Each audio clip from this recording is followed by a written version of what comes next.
Hi, I'm Tori, and today I'm going to be discussing The Fires of Heaven by Robert Jordan. This is the 5th book in the Wheel of Time series. It was published in 1993, and I listened to the audiobook narrated by Michael Kramer and Kate Reading. This was a great book, and I'm still loving reading the series. If you want to hear my summary of the book, I will leave it linked down below, as well as my summaries and reviews of all the other Wheel of Time books. And if you have any interest at all, I recommend that you go read these books, then come back to hear my opinions. So in this book, it felt like we got a lot of time with Rand. He's becoming very cold and ruthless, but he's also very aware of that. And it was so heartbreaking to see him using his friends and using all the people he loves and being aware that he's using them and that it's horrible, but he's not going to change because he's the Dragon Reborn and he has to save the world. It was also fun seeing all of his new powers. I love the whole portal transporting thing and the Balefire, and it's amazing just all the powers and interesting tricks that Asmodean has been able to teach him. I love the dynamic of everyone thinking Asmodean is just a bard and he just lounges around and follows Rand around, but he's secretly a Forsaken tutor. And I thought it was hilarious that this whole time, Rand is working so hard to hide Asmodean's identity, because if Moiraine knew, she would kill him. She would never trust a man who could ally himself with one of the Forsaken, and then in her letter we find out that she knew all the time. And it's building it up, and it seems like Asmodean has going to have a lot more to do, because he's following along, he's helpful, but he's a Forsaken. He's obviously going to plot something at some point. And then he just dies. And I don't know if it was just because of the narration of the book I was listening to or the word choice they used, but it sounded like Lews Therin to me. So my guess is that somehow, while Rand was in Tel'aran'rhiod and he kept thinking he was Lews Therin, he was wanting to separate himself. And I think that somehow he made Lews Therin come alive in his own body. But that's just my guess. And my only basis for that is that one line of dialogue. And it could have been anybody, but I'm hoping it's Lews Therin, because that would be so cool. And I loved watching Moiraine in this book. She's been fighting with Rand this whole time for books and books, this whole series. She and Rand have been bickering, and now she's developed a new strategy. She decides to just agree with him and swear an oath to do as he says. And that works so much better because he trusts her way more, and Rand even admits to himself that since this has happened, he listens to her ideas so much more, and that is so sneaky of her. And then that final scene where Moiraine gives Rand the letters, and you know that something is going to happen, and then she just takes down Lanfear, and they feel her bond broken, and the book is basically screaming, "She's dead!"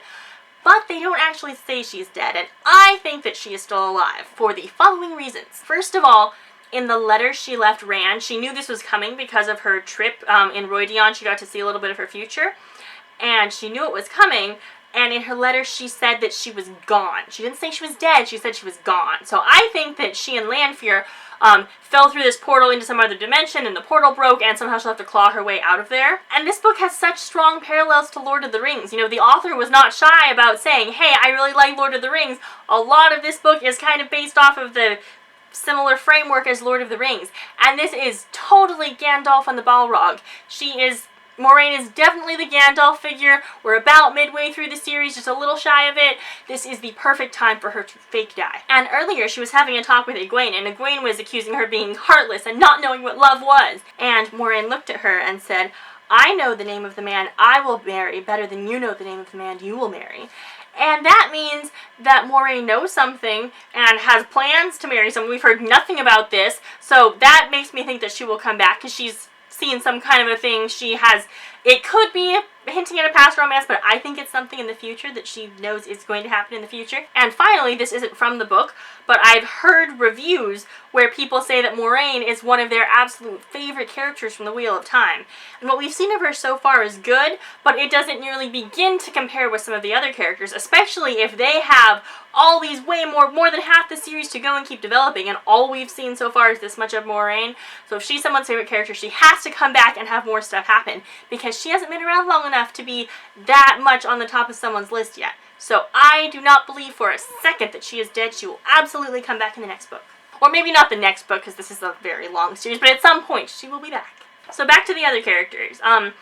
Egwene didn't really have anything to do in this book. I liked seeing Aviendha and her romance with Rand. It was fun to watch that whole dynamic of her clearly being in love with Rand and fighting it so hard because she thinks he belongs to Elaine. And I also loved the way that she kept fighting away women. You know, first it was the dark friend who kept trying to sneak into Rand's tent at the beginning, and then when they got to Cairhien, all these noble women kept coming in, and Aviendha would just chase them down and beat them off, and that was very hilarious. And then when Rand walks in on her and she makes the portal and they go on their own like Christmassy snowy vacation, that was so much fun. That whole scene, the romantic igloo, and they just got to have this nice wintry little paradise romantic getaway. And it was really cool. I'm guessing that this is somewhere off in the Shan Chen lands where all the snow is, and they actually got to see a real dragon. You know, there's been all the stuff, the Dragon Reborn, and it's been clear in the series that no one actually knows what a dragon is, and they saw it up there, no one knew it was a dragon, but it was absolutely a dragon.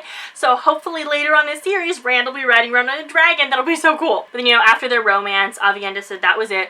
Rand still belongs to Elaine, nothing else is going to happen. And then at the very end of the book, we hear the wise ones talking about Aviendha's success.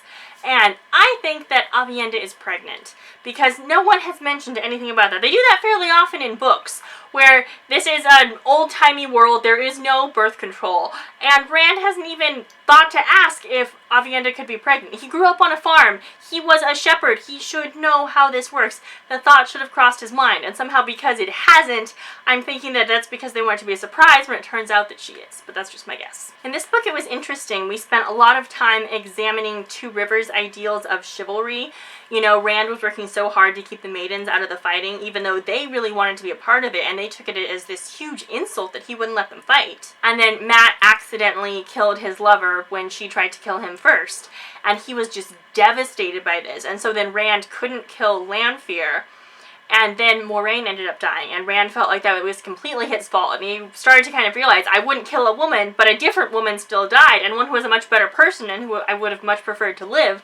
So maybe that means that the Two Rivers men will start toning back the chivalry to something that's a bit more healthy, and lets women be their own independent selves, and still lets you, you know, fight the evil ones, and give your friends a chance to fight alongside you, because everyone in this book is a warrior, so the women should get a chance to fight too.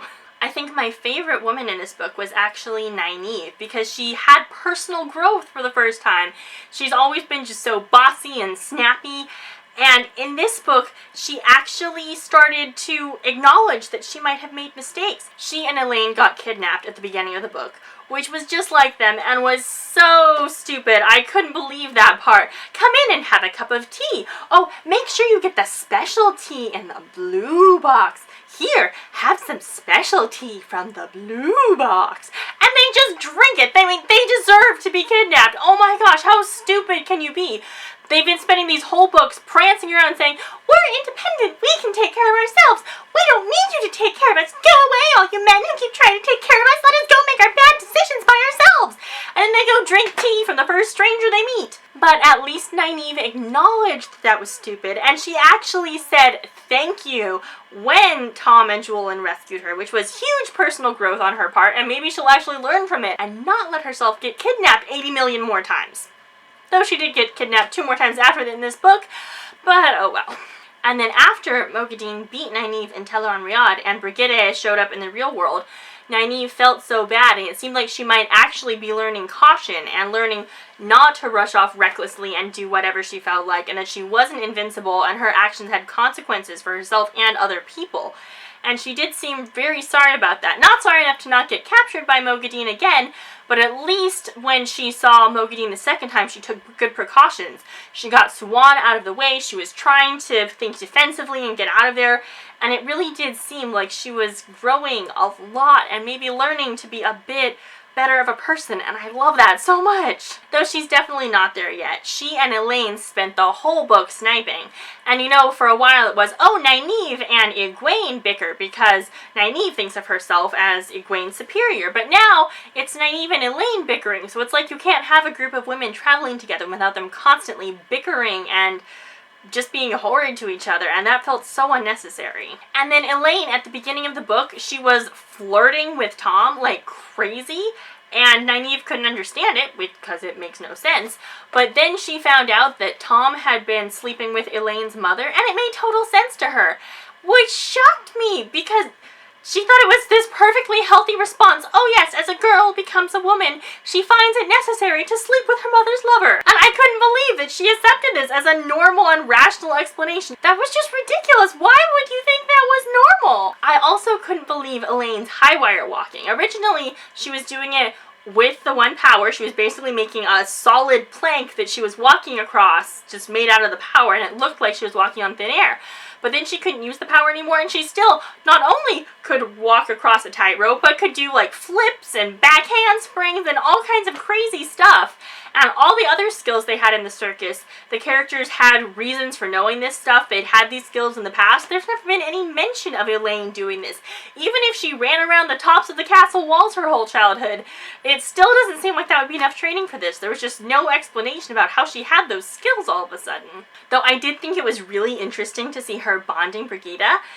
And I can't wait to see how that works out, because we haven't really seen, the only warder we've really had much contact with is Lan, and Elaine's not even supposed to have a warder, so I can't wait to see how that turns out in the next book. Then I thought it was hilarious. By the end of the book, the girls basically have their own private army, because they have Tom, they have Julian, they have Uno, they have all these other men that'll follow them around and are happy to break them out of the Aes Sedai headquarters and all this stuff. They've just got these men parading after them, helping them out. And when they ran into Galad, I thought something really horrible was going to happen.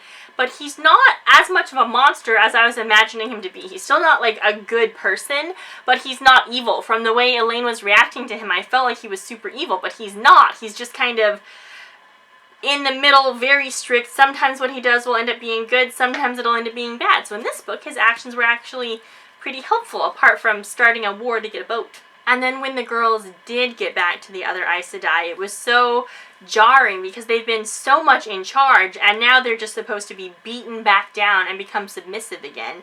And that can't last, because they're always running off and having adventures. They've got a whole army ready and waiting, and I would guess that the next time they leave, they'll take Siuan and Lyanna and Min, and maybe Logain too, but they are definitely going to leave again. Especially because, you know, in Moraine's letter, she said, don't trust anyone who is currently an Aes Sedai. So that means that Siuan and Lyanna are on the list of trustworthy people, because they're not currently Aes Sedai.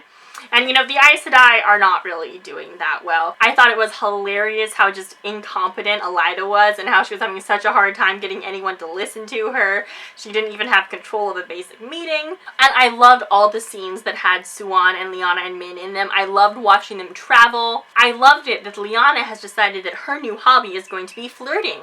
And that's just something that's so un-Aes Sedai. It's fun for her to do that and do something totally different, since, you know, she doesn't have the one power anymore. Now she can do something different and fun. And I loved watching Siuan and Gareth Bryn flirt, and it's fun. Min even had a vision that they need to stay close to each other, and they definitely will. Though it was interesting, now that Siuan isn't the Amyrlin Seat anymore, I kept getting her mixed up with Moiraine. I feel like so many of the women in this book have the same personality. They're all these strong, independent women who take control and make the world around them bend to their wishes. And they're all exactly like that. And there are so many, all the wise ones, all the Aes Sedai, they're always trying to be in control and take charge and teach the other ones to learn to be humble. And they don't need to be humble. Everyone tells them to be humble, but they shouldn't be. And I'm all for strong female characters, but you can be strong in different ways, and I just wish that there was a bit more variety. You know, in past books, Elaine seemed a bit more unique, but now she's been getting all bickery and snipey too, and she's blending in with them more. I wish that their personalities were slightly more different, because Siuan and Moiraine feel like carbon copies of each other. And it'll be interesting to see what Siuan does when she finds out that Moiraine is gone, because she was planning to put her on the Amyrlin Seat and make her the leader of the Aes Sedai. So now I don't know if she'll try to campaign for someone else, or if she'll just abandon the Aes Sedai and go her own way. And then I also loved watching Morgase come out of her fog too, and manage to find Lini and run away. Though she's another one of those women who kind of has the same personality as Moiraine and Siuan and Nynaeve. They're all very similar, but I mean, they have little differences, but they do all sort of run together sometimes if you're not being super careful about what name you're listening to. And it will be interesting to find out what is going to happen when Morgase goes to make a treaty with her mortal enemies, only to find out that Rand basically took her kingdom back for her and is willing to hand it to her. It'll be interesting to see if they're able to communicate well, or if she'll end up thinking that Rand is her enemy, or how all of that's going to play out. Maybe Rand will just end up conquering the people she's going to see, because he's been conquering a lot of people. There were so many different battles in this book. It's interesting to see how much the lightning powers are playing in those battles. You know, there's like the ground troops who are fighting, but then there are also the Aes Sedai, Rand, the Forsaken off having their magical battles that have these, I don't know, handful of people can affect the battle as much as all the other troops can. And it'll be really interesting to see Rand's school for men and how he is actually going to train men how to use the power. And maybe they can work together, because Asmodean is dead, he doesn't have a teacher anymore, so maybe all the men will be able to get together and kind of share their knowledge and workshop together. It was really interesting to see how the Balefire worked, turning back time, and it'll be interesting to see how far they take it, because now any character can die and then they can come back to life.